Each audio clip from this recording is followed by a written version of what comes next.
Just me being a mom, I respect the job because when God gives us children, He put them in our care and custody, and He expects us to do right by our children. That's what He expects us to do. I know that as a mother, if I was ever in a position to where I had to be in charge of somebody else's child, I definitely make sure they have a great relationship with that child. But I just don't see how Marjorie, in particular, can call herself a mother to her own children and deliberately try to sabotage my relationship with my son. I don't really get that because personally, even if it was a vengeance vendetta thing, it's like who did harm to who? If you did harm to someone, if it had been me in her position, I think I would move heaven and earth to try to make it right by this woman and her son. Don't want to interrupt you, but are you a Marge friend or were y'all ever friends? You know what? That rumor was out there, but Marge and I were never friends. We were never, ever friends. I don't know how it got out there that I was confiding in her about my marriage. I'd never met the woman until after the fact. Wow. Voice over the phone once, and I didn't even know who the voice belonged to at that time, but I never knew her. And even in all the years that she's been stepmomming with my child, we've never met face to face, So to me, I don't believe in dysfunction. I was raised in dysfunction. I know what it is. I know the damage it can do, and I don't believe in that. And for the sake of my child, I have always, from day one, wanted to keep an open relationship so that Winton would not feel that he had to choose camps, because that is so unfair and it is so unnecessary. And especially in this case, was it not necessary?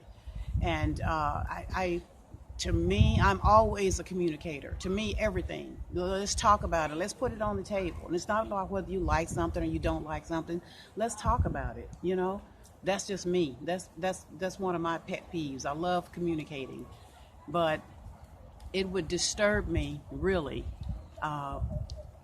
when family or friends would come to me and say, hey, I saw Winton on the show today. And that would really disturb me because I would see images of her embracing him and hugging him and calling him, oh, this is my baby. But how can you say that you love this young man and persecute his mother on either side? How could either of them do that? For Steve to constantly say, oh, I love Winton, and on one show, and I don't ever watch. I can't ever watch. When my family say they've seen something, I usually wait for it to go to YouTube, and that way I can watch it in my own discretion, so that if I'm in a bad mood, I can just click and go back. But I never watch the show. But in one particular scene, he was talking to Winton, and I think it was after Winton had moved out of the house. Okay. And Winton was on the show, and Steve had said to Winton at the end of this segment, I love you more than I love myself. And I said to myself, how can that be? If you love him more than you love yourself, why have you sabotaged our relationship? What's the problem? What is the problem here? How can you possibly love your son, yet you persecute his mother? So those are things that people don't see, or maybe people don't talk about. But that's my reality, He's got the show, and he's got the access to the public to where he can let them see what he wants them to see. And basically like a front. Even in the case of Marjorie, it's like, oh, we love Winton, we're going to embrace Winton, and they take all these little stage photos, and they have all these little stage shows, but behind the scene, that's child abuse. And it comes in all kind of forms. You can be mentally and emotionally abusive. It's not always about putting your hands on a child that qualifies for child abuse. So imagine him having to have to live in that atmosphere of the pretense when he knows on the real side what's actually going on. And that's something that we live through. That's something we live through every day, and people don't get to see that. So, a lot of times people will make comments, well, Mary needs to get over it, and Mary needs to move on, as if I've done the deed, and it's not me. Right. I'm not the one being vicious. For the two of them to continue to isolate me from Winton and from his life, and to have interfered all these years, who's bitter here? Who's really bitter? Yeah, I was about to ask you that. Are you bitter? Who's bitter? You know, I'm not trying to interfere with Marjorie's relationship with her children. I'm not trying to in any way. And there are people on the internet with gazillion videos out there talking about her and her past or whatever. That's not me saying those things. Those are other people. But how do you, to me, in my everyday, I am moving on in the sense that I'm trying to live with what was done. And this was not about two people got a divorce. People do divorce every day. And there are extended family situations that exist every day, which I applaud people that can do that, especially if the children are involved. There's no point in all this other. But what bothers me is that this was not just a divorce. This was people sitting down in a room, conspiring to forge documents, to literally leave me by the side of the road dead in every sense of the word. Let's take the child. Let's take the fortune. Let's take the home. Let's bury her. And that part of it I didn't get. You know, when I filed for divorce, I was trying to get out of a bad situation. So you filed for divorce. You left him? Yes. Okay. Yes, I did. I divorced Steve. Steve did not divorce me. I divorced Steve. And it was the fourth time that I had actually filed, because I was truly trying to save my family and save my marriage, because I was from a broken home in every sense of the word. But like I said, people do get divorced. They do. I was just trying to take my children, take my share, and go over there to say, can't do it anymore. I can't do it. Whomever you're seeing, however many you're seeing, go do that.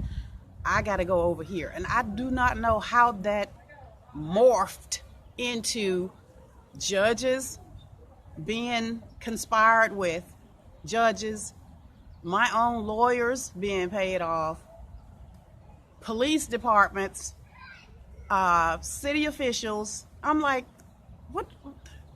what is going on? So that is like one nightmare that will not go away. You know, when you're at your home with your child and here comes the police, how do you move forward from that nightmare that you're standing in the front yard of your house and here comes the police saying that we are coming to get him because we're sorry, ma'am. And these were their words exactly. We're sorry, ma'am. This has nothing to do with us, but we're doing what we were told to do. How do you move away from that? How do you stop having that nightmare? So they didn't give you an explanation? No paperwork, no nothing, you know?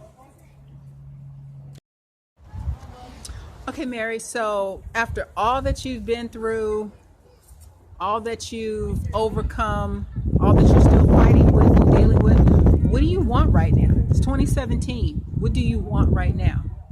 In 2017, I want justice. Okay. That's something I've never had. My voice back. I don't want to be perceived as someone that's cruel and evil and vindictive and bitter, because that's not who I am.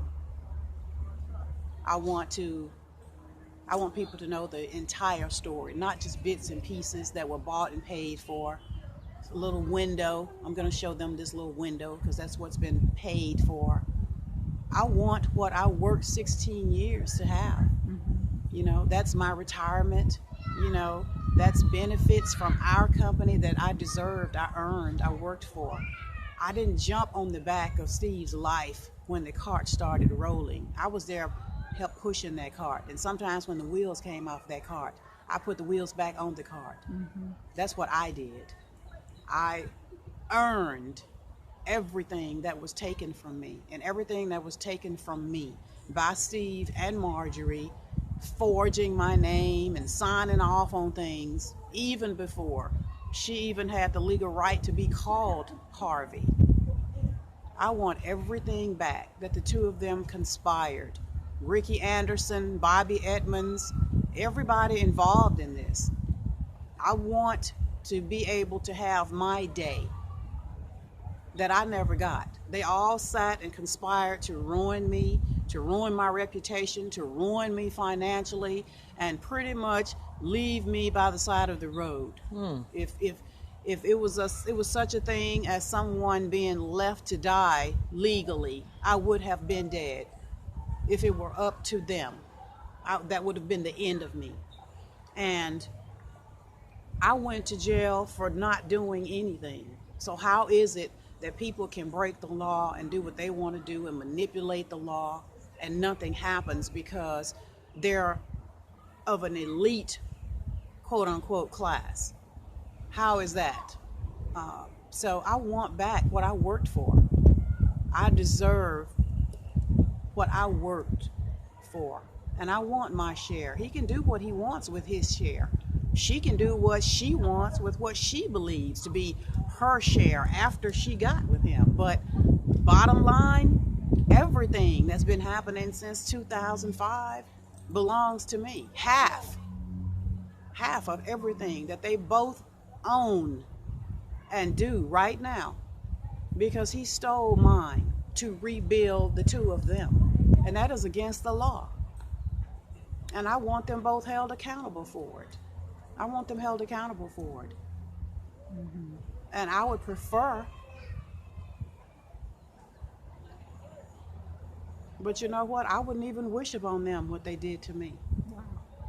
It can be settled. We can talk about it. But I want back what was taken from me. That's what I want. I like I like what you said. You want what you earned. I want what I earned. Not a handout from him. You no. want what This is you not about I earned want Steve's during the money. 16 I want my years. money. I want mine back. I want what I earned and I worked for. He got to take his and he got to take mine. And that is against the law. That is not what's supposed to be happening here. It's not what's supposed to be happening. And I'm not going to stop talking about it until I get returned to me what belongs to me. Because I worked and I earned the right to live how I set in motion for myself to live. Because when we both met, we both had nothing. And we both sat down and said, you know, we want to live pretty cool. We never saw that, though. We never saw it to that extent. But what makes it even worse is that they did that and just kind of steamrolled over me without, after all these years, not a, you know, we shouldn't have done it, or that was mean. It's like they just go on in their day to day, like nothing has ever happened. Like what they did to me was nothing. You're nothing, or like you had that coming. Who gives them the right to decide that they're going to derail me? Who gives them that right? No one has that right. And I know God didn't tell them that it was okay. It's okay for you to do this to Mary. You didn't get that from God. So if you didn't get it from God, who gave you the right? Either of them.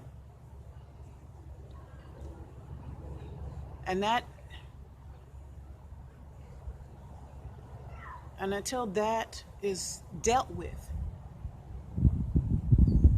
that's gonna ever be out there like something that's in my head and in my sleep and in my dreams when I'm walking around all day long. How do you shake it off when people deliberately do something like that?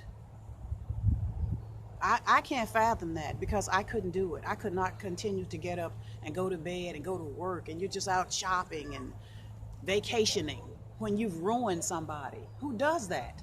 And to call yourself a Christian, who does that? I don't know. I literally could not sleep at night. There's no way. And you're sitting there looking at my son's face, and you watch him come and going on dates and going to school and whatever, knowing what you did to his mother, the two of them. But you love him, and you're Christians. I don't see how. I don't see how that's possible. Do you think there's ever going to be a point that you and Winton are going to be able to sit down again and you really discuss everything with him? Or do you have an indication that he may know what's really going on? He just won't say nothing because of his father. The hardest part about all of this has been Winton.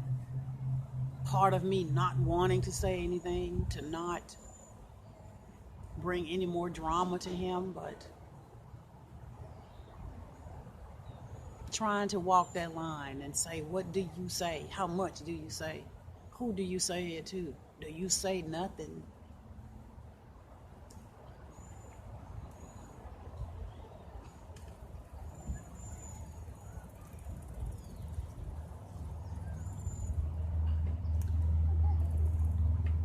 That seemed like a touchy. Every time we mention Winton, that's really touchy. Because that's the tragedy in all of it. This was so not necessary for him to be in this like this.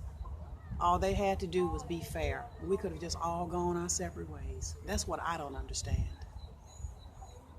Why do this to me? Why do this to him when it was so unnecessary? All this could have gotten worked out in 2005 and no harm done, because that was all I wanted. But I can't stay silent. I won't stay silent anymore. I won't, because it's like giving them a pass on what they did to me. You know, I have to live in the trauma of what they did while they're out living their life in a large way. But I have to deal with the deed. I won't not talk about that. I won't do it ever again. I won't. Because I can't survive like that. It's like being buried alive. I felt like I had been buried alive, and I won't feel like that again. I can't. And I just pray that me and my son's relationship survives all of this. I really do. That's my prayer. Because I'm pretty sure that there are things that were not being made clear to my son either. I'm almost sure. Things were said that were totally not true. And it would have been easier for all of us to sit down and have this conversation, but they don't want to do that. So here we are. So they're afraid that the actual truth will come out. Absolutely. And he feel like Winton, they'll probably turn Winton against him if Winton know the whole truth. Right. Okay. But you know what?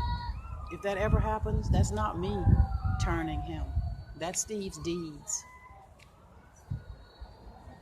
Whatever gets revealed, that's something that he did. And it's not about what I revealed. It's about what you did. And it's sad because I would have just said, you know what? It's all right. We all make mistakes. But I was never given that chance to say, it's okay. You cannot go and crap on someone else's life and then you just keep going. At least give them a chance to forgive you. At least give them that chance. But I was never given that chance. It's like, yeah, we're going to do you. You can't do nothing about it. You know, who cares? No, not anymore. Not anymore. And it was actually days when I would pray that the two of them would wake up and say, you know what, let's call her. Let's call her. Let's have this conversation. But it never happened. And I'm done being nice about it.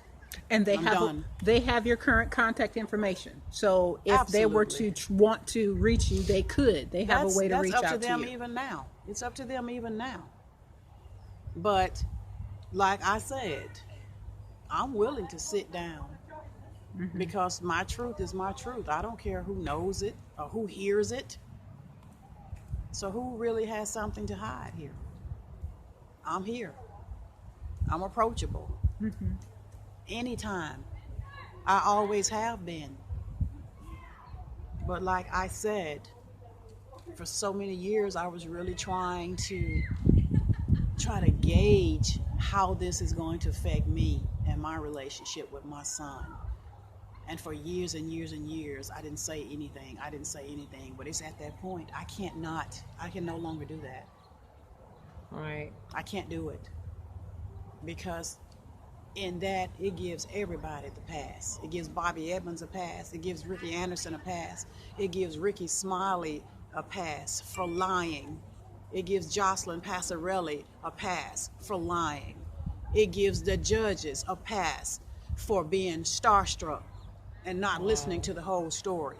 It gives the McKinney courthouse a pass. It gives the police a pass. I can't give everybody a pass. I won't do it. Because my life is just as important as their lives, with their children and their husbands and their wives and their functions and their careers and their pensions or whatever else they've gone on to enjoy. Right. And I'm not going to give them a pass anymore. Now, if someone wants to come and talk to me, they can come and talk to me. But I won't be disrespected anymore. I won't.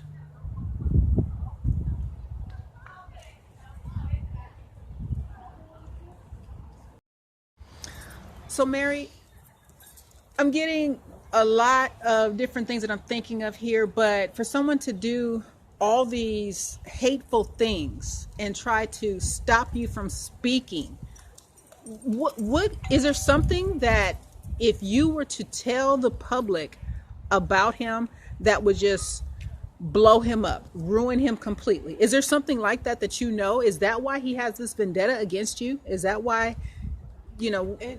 Maybe that is why, but although that is true, I would never do that. Okay. Because that's not my job and it's not my place. Whatever God has in store for any of us is God's business, and it's not my business or anybody else's to destroy somebody else. You can destroy yourself based on what you do, but it's not my job. I'm not here to destroy anybody. So do you think Steve has a fear that you will release something? Do you think that's why he's done all this to you? He thinks you may? I don't know. I can't. I don't know what other people think. I really don't know what he's thinking. Whatever it is, it's not good because it reflects in his behavior toward me. I really don't understand. After 12 years, I don't understand why it has to be a either or situation. I really don't.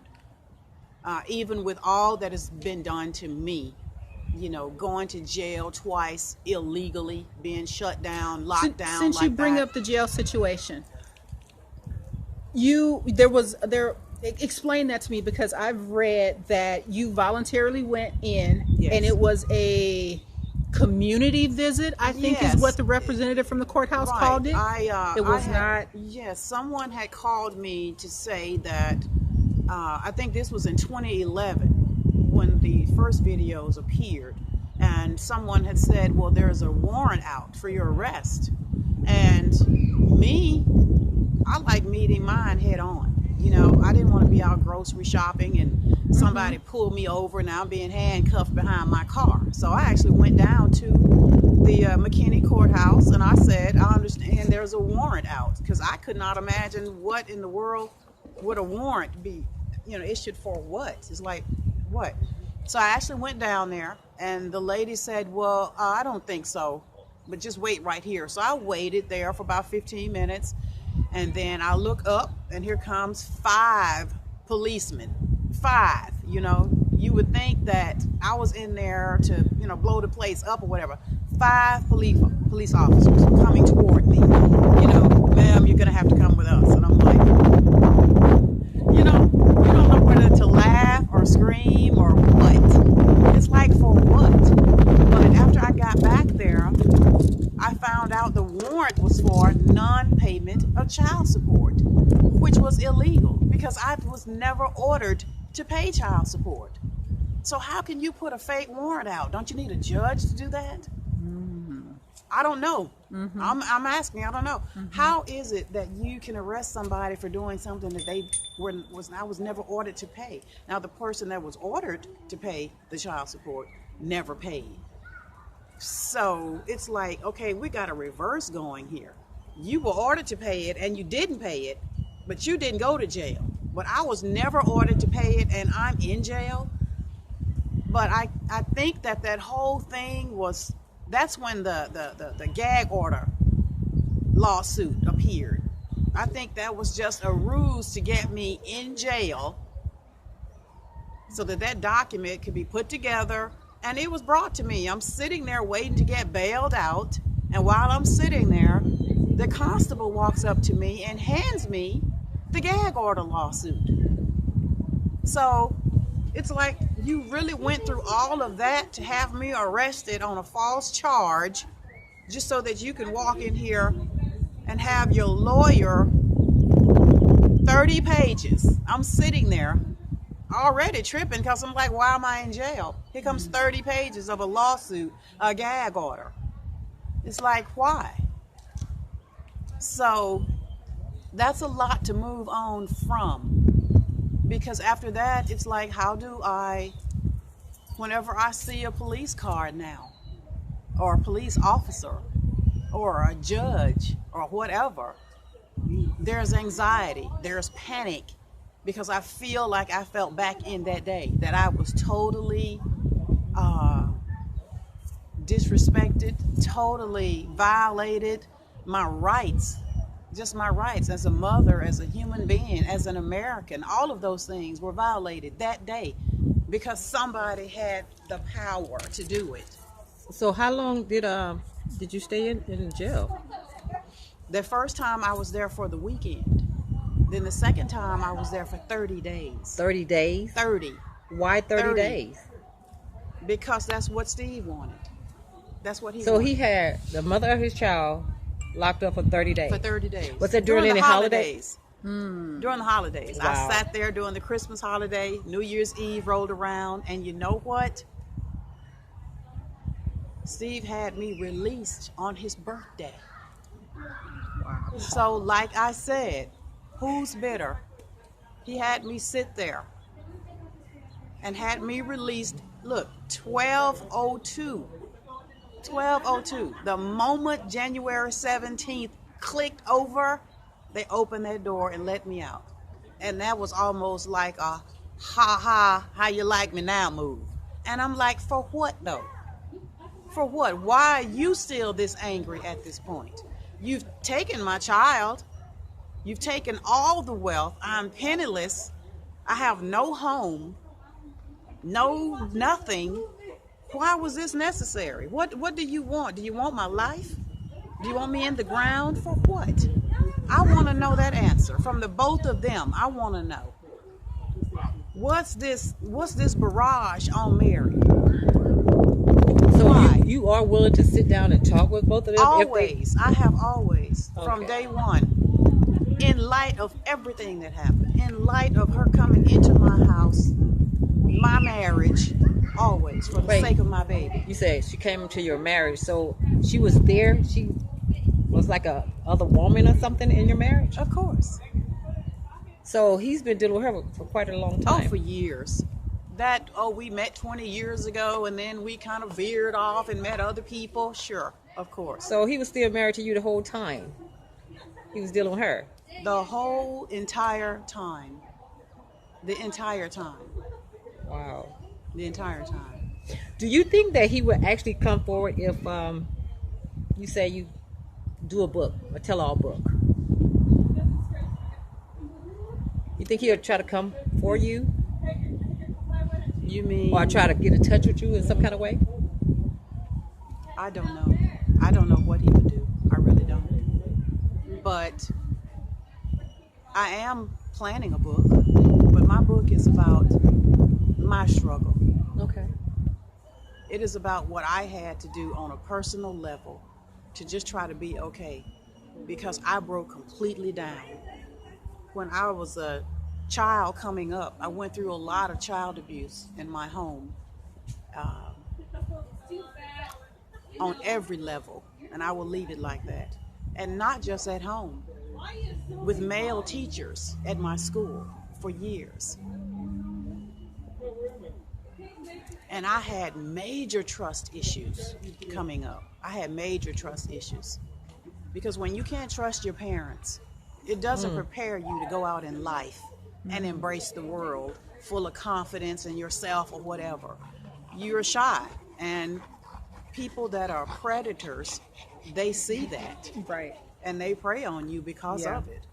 So I dealt with that as a young girl, as a young lady. So to get to a point to even trust being married to Steve to the level that I did, that was major for me, to let someone into my life like that for all those years, and to have that trust betrayed, not once, not twice, not 3 times, not 4 times, many times. It does something to you. So I had to do a lot of personal collateral damage all these years to just get back to myself. And I would never ever be the same, but I'm better. I'm better. So he's been unfaithful for the whole marriage, basically. Pretty much. Wow. So how are you dealing with everything now? I mean, how are you now? I have my moments. I have my triggers.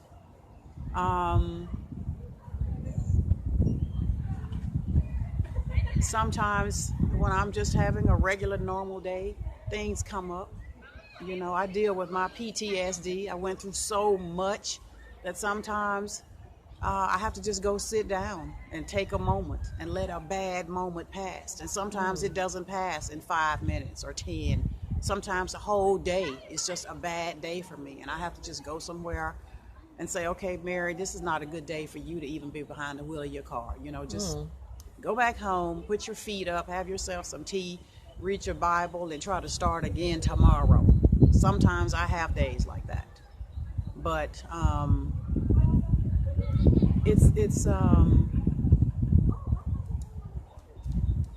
but I will say this, as bad as this has been, and I mean it was bad. It was bad. It taught me about me.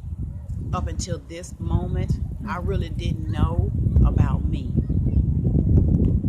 And I'm gonna try to clarify that.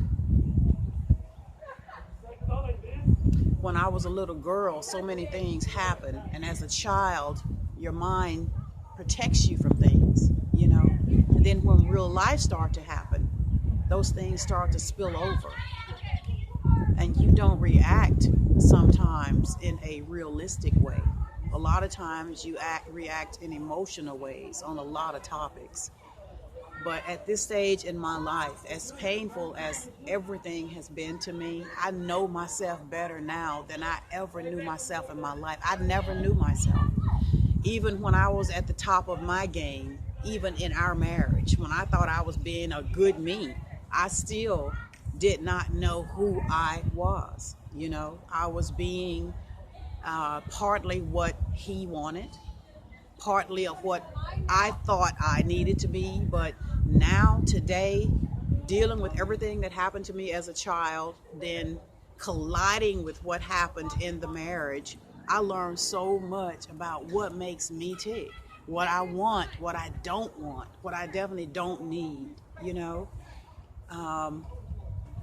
It grew me up in a horrible, horrible way, but it did grow me up real fast, big time, because I was very naive about a lot of things for a lot of years. My parents kept us isolated because there was so much going on in our house, you know. That's what happens when you're in a dysfunctional household. Parents kind of isolate you from people because they don't know what might get out or what might get said. In a way, that was a good thing, but in a way, it was a bad thing because it didn't teach me about life and life experiences.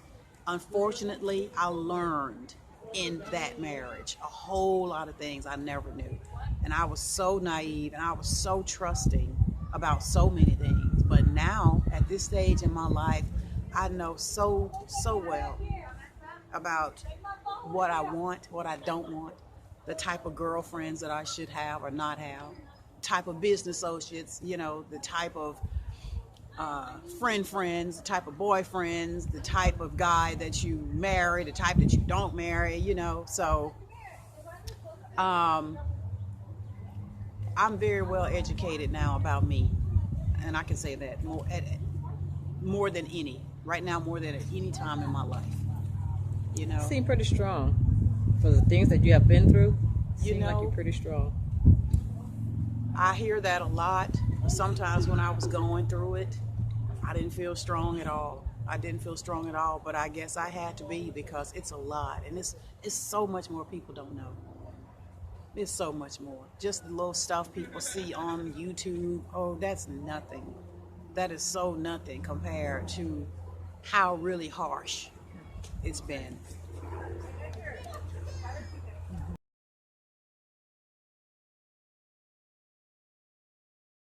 Mary Harvey said that her divorce case is sealed and under a gag order, and has been sealed for over 18 years to hide Steve Harvey's secrets and crime that has been committed in the divorce decree. Mary Harvey served 30 days behind bars because she wanted to tell her side of the story in 2013.